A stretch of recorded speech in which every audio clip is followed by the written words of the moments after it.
Hello, my friends. I'm so happy that you're here today. By show of hands, how many of us have ever missed a rounds, either attending rounds for our own child in the hospital or as a clinician who was hoping to be there but wasn't able to get there? Yes, all of us can relate to this story. So when I was on LinkedIn and I came across this incredible physician entrepreneur and saw what he was building, I thought to myself, you've got to be kidding me. This isn't possible. There's no way that this could be possible, but it is possible and it's happening and it's called Q Rounds. Dr. Mike, and yes, he insists that we do that. And he is a genius about communicating with families in the medical environment, but he is a pediatric hospitalist. And those are some of my favorite people. They tend to be some of the smartest, but like down to earth and like know exactly how to speak with families. Anyway, big shout out to pediatric hospitalist, Dr. Pisano, Dr. Whitley. You know who you are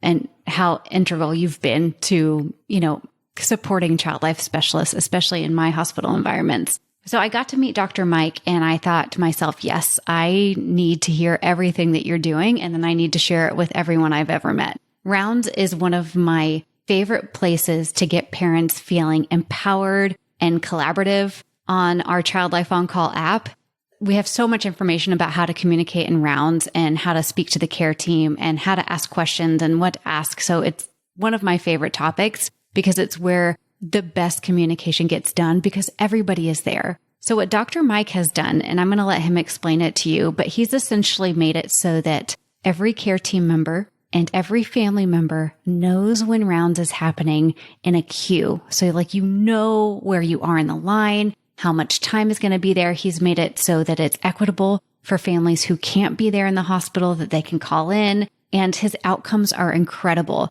So I hope that you want a demo for the Child Life On Call app. And then shortly after, you can even do it before. I want you to get a demo for Q Rounds because I think when you combine parents collaborating with the care team, then the outcomes are just so successful for kids. You get your questions answered.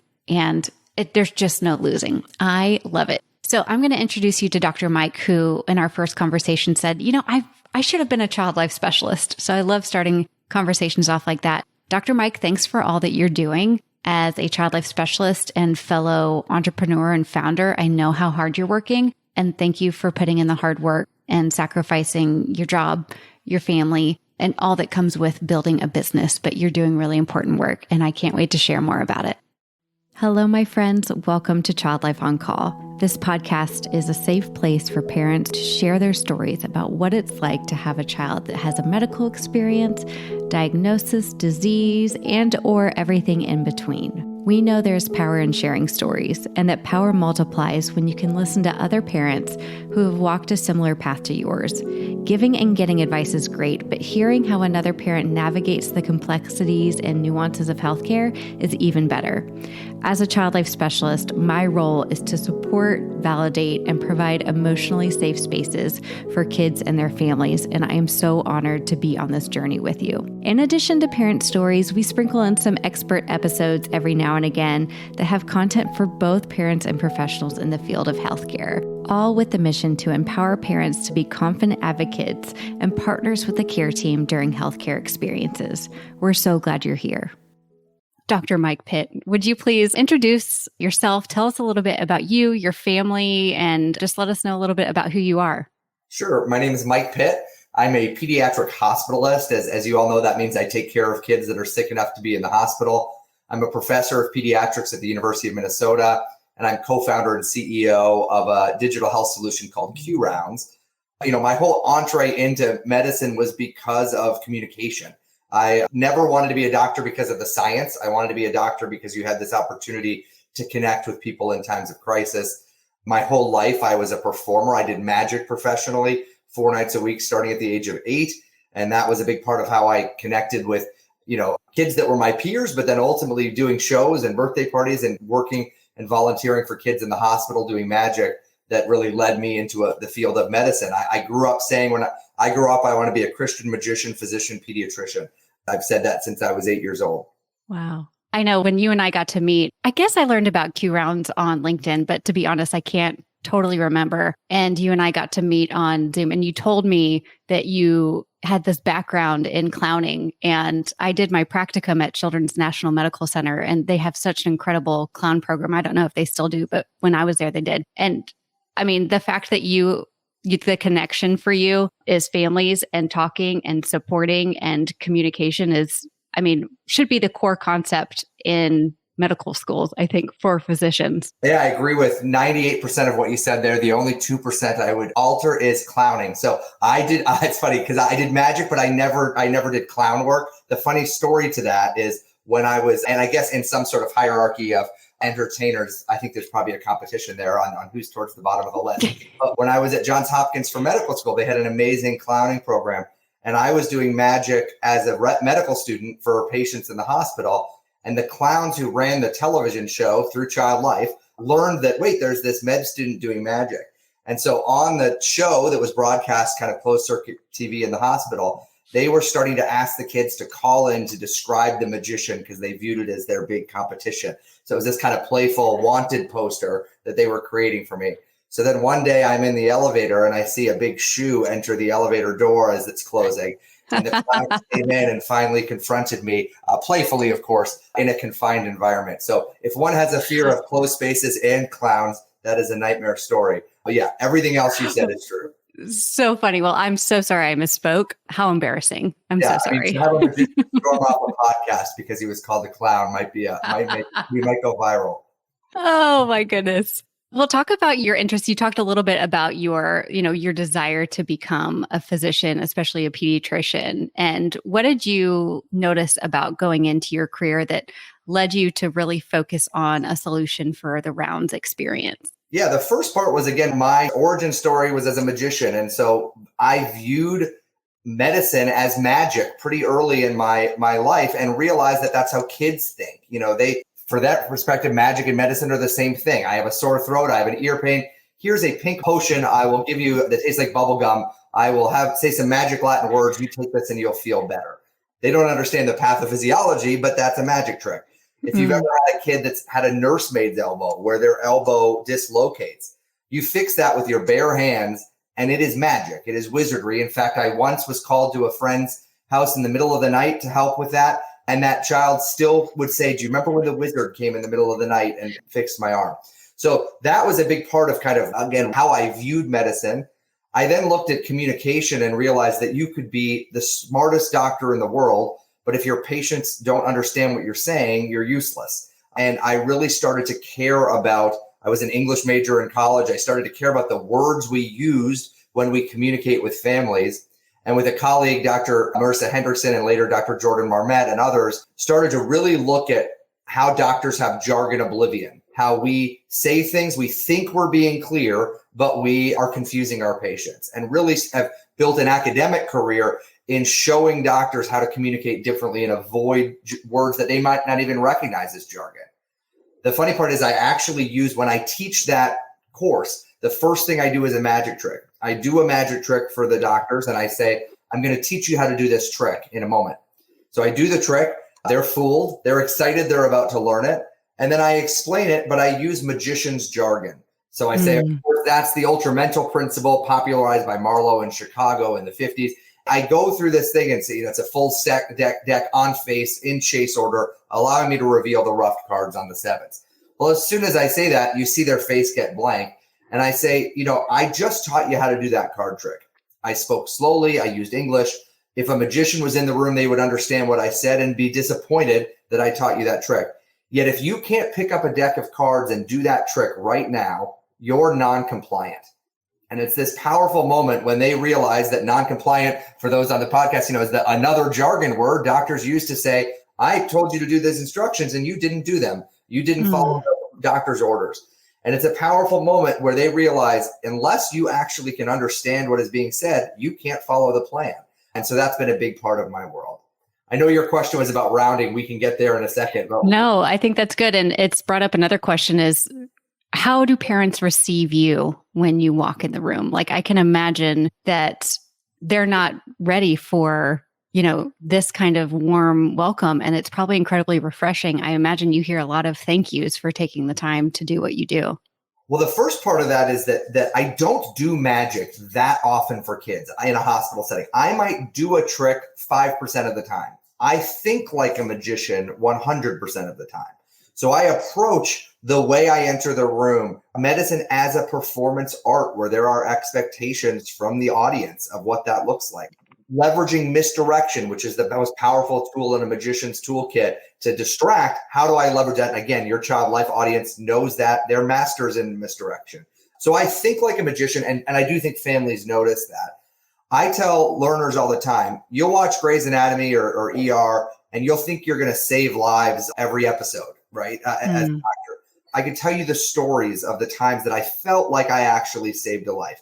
That's very rare. The moments that matter to me are when parents say, I've never had it explained to me that way. It's the first time I've understood that. Those moments to me are why to be a doctor, not what you see on television. So yes, and I would say what we're doing with Q rounds now has been so rewarding because it's built for patients. It's making doctors' lives better, but it's always been about the patient. And it's been so rewarding to see how that's improving their lives. Oh, that gives me chill bumps when you said that parents respond to you in that way, because we have those similar moments. Like there's a lot of things happening in the room. Everybody walks out. The child life specialist stays in, and parents look at us and go, what just happened? Like, what did he say? What do they mean? What is she talking about? And then we can kind of break it down in a way that they can understand it. And it's such a powerful tool to have that time, but we don't always have that time. And physicians don't always have that time. There's so many responsibilities. So that rounds experience. And I think when I first learned about Q rounds, I told you, like, I was Q rounds in a NICU. The team was a few beds behind me, and I'd rush up to the next 5 bays. I'd pull the curtain, let them know that rounds was coming, make sure their questions were prepared, that they had their pants on, their hair was up, that they were ready to go, so that they could have a more effective communication and conversation and know what was actually happening. And that the families who can't be there, it's not because they don't want to. I've never heard of that because a family doesn't want to be present. It's because they physically can't be. So tell us about for you when you're with a family during rounds versus when you're with a patient and the family's not there. How is that a different scenario for you? I mean, the easiest way to think of that, if I'm a pediatrician and I walk in the room, and you're absolutely right, families cannot be there all the time. If you've ever been the loved one of a hospitalized patient, especially in a NICU where you might be back off maternity or paternity leave, because the stay is so long, you physically can't be there. So it's not uncommon for me to walk in a room and see just a baby or a child. And I don't get to say to an 11-month-old, okay, well, that's the plan. Tell your parents what we talked about, right? I have to find them. And not only the patient at the bedside, but the nurse. Getting the nurse to the bedside, when the nurse is present for rounds. And just as a reminder for your listeners, I know they know this, but rounds is that moment in the morning when the doctor meets up with the medical team, ideally the family, to have that most important discussion of the day. What's going on? Do we think you're going home? Do we think you're getting better? What are we thinking? Yet coordinating the team sport that is medicine of getting everybody in the room at the same time makes that best practice of multidisciplinary family-centered rounds a very rare event. And what we've done with Q rounds is said, if we want to make that an everyday occurrence, that every person is there on time, we need to learn from what happens in the real world. Everywhere else in our lives, we get time transparency. We know when to expect our DoorDash order. We know when our table's going to be ready at a restaurant because we can see the queue. We know when our haircut turn is. Yet when we're in the hospital, we abandon that expectation and have to have people like you be the runner. If that's a gift. That's very rare to have that. So what we built in Q rounds is an opportunity for a software to provide that real-time update to all of those stakeholders of when the doctor will be there for rounds, with the opportunity for families to join remotely if they can't be there in person. So that means in the morning when the doctor makes their rounding list, our software pulls from the electronic health record. They drag and drop the patients into the order they want to see them. And when they hit share, 3 things happen. That list gets pushed to the electronic health record so everyone can see when and where the doctor will be at a certain room. That updates in real time. People like child life specialists could look at that list and know, oh, they're going to be in that patient that needs a procedure at this time and see that update. 2, it goes to the nurse's communication devices. So they get a text or a call, says Dr. Pitt shared his rounding queue. You have 3 patients on the queue. Your first is at 8:45. The next notification you get is when you're next to be seen. That's allowing nurses to tell us that for the first time in years, they're eating their lunches again. They're taking breaks because of that time transparency and knowing when to expect us. And then the game changer is the third thing that happens. Families receive a text message. If you've ever been to a hotel that you get a text and it says your room is ready, and you go, that's a pleasant surprise. This is the family getting a text that says, the doctors have shared their rounding order. You're fourth to be seen. Your estimated time is at 9:30 a.m. Click here to see real-time updates. When they click there, they see a countdown, just like the deli counter of I'm fourth, I'm third, I'm next to be seen. The game changer on top of that is that families that can't be there can request to get a call. They can RSVP to be there in person or RSVP to be there remotely. And if they can't be there in person, when they RSVP remotely, it sets up a call so that when the doctor enters that room with one button, the family's pulled on the line, and if necessary, an interpreter's on the line as well. So since we've been live, and I'll stop talking for a second. I guess I'll let you ask. No, I just want you to keep talking because this is music to my ears. I love everything about it. I'm so grateful because you're right. You're taking, for some reason in healthcare, we just have to take things so slow, but we actually don't have to. We can come up with solutions that model what's happening in the rest of our lives. You know, I think so much about like when my daughter went to daycare, I'd know if she fell down, when she peed, when she pooped. And for families in the hospital, their NICU baby is there on, you know, so many different medications, and they don't get that kind of information. There is just such a disconnect. And I'm just so grateful to you for creating something like this. Well, yeah, what's so exciting, we've been live for about 10 months in our first hospital at the University of Minnesota, mHealth Fairview, Masonic Children's Hospital's neonatal intensive care unit. And since we've been live, we've not had a single day the doctors didn't use it to round. We've had over 3,000 families join rounds remotely, meaning they would not have been there at the bedside that day, but they were able to join on demand when the doctors entered the room. People that were choosing between getting a paycheck or sitting and being held hostage at a bedside all day were able to do both and be present. We've tripled nurse presence for the entirety of rounds. We've had nearly a 4-fold increase consistently in families who join rounds remotely. And a fun fact for the doctors, it has made rounds faster. Initially in the study, it was a statistically identical time. You said everybody might not have time for things like this. This actually frees up time for the rest of your day because you've updated everybody. And doctors are telling us it's the first technology that's making them feel more connected to patients. As opposed to taking them away, it's getting them back to why they went into medicine in the first place, by connecting you with the family every single day. My gosh, it's so powerful. Congratulations. Thanks. You know, it's been a journey to get here. I know you're in Texas. We'll be in Texas on May 15th doing our first pilot with Texas Children's in a simulated setting. And so we're excited to get this into other hospitals. Oh, so great. Well, I know that parents are going to be just chomping at the bit to say, when are you going to get Q rounds? And you're kind of in the building phase and in the piloting phase and just getting it out there. But how can we support your efforts? Can we just start asking questions to the doctors that we work with? Can we say, have you heard of this? Can you request this? What can we do? Yeah, absolutely. This starts with word of mouth, and people, you know, as a parent, any person you talk to that has ever been a patient knows that this is a value. So you say, well, how has this not been invented?